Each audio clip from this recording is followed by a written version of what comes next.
So I want to talk about our coverage creams that we have. This is our professional palette. Yours will be different. It'll have maybe 5 or 6 colors, and they'll come in different skin tones, the light, the medium, and the dark. And I'm just going to show you the way to use it. So before you use it, we always recommend exfoliating the skin that you're going to cover with any kind of exfoliator that you can use. You can exfoliate maybe once or twice a week during your shower, just to remove the dead skin cells from the surface, and that way you'll have a longer lasting result and a smoother finish with your colors. So once you exfoliate, you just want to make sure that your skin is free of any oils or moisturizers before you place your colors.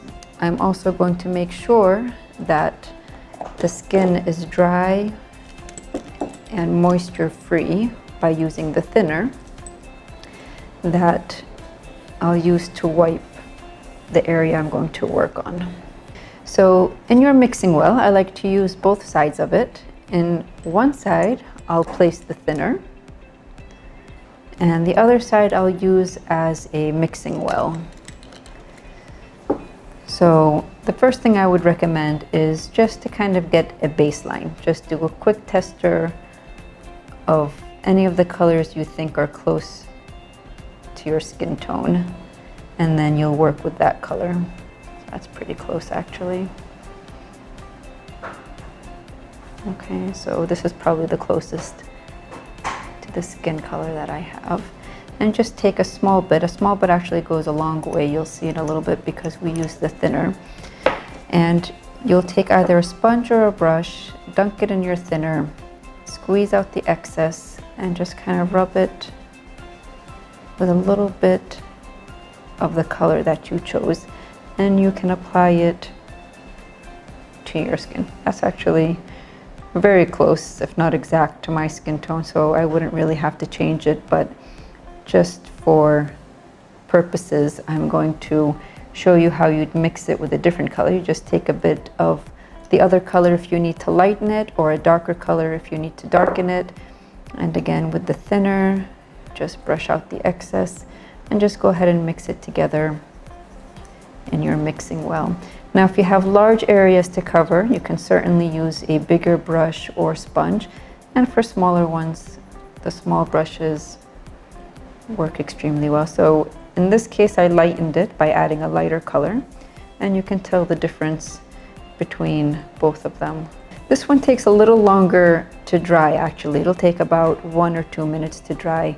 So I would wait at least that long before deciding if I want to add another layer or not. I'm going to go ahead and actually use a very dark color because I want to show you later on when I wash it how the color actually stays. So I'm going to go ahead and take a really dark color just for video purposes.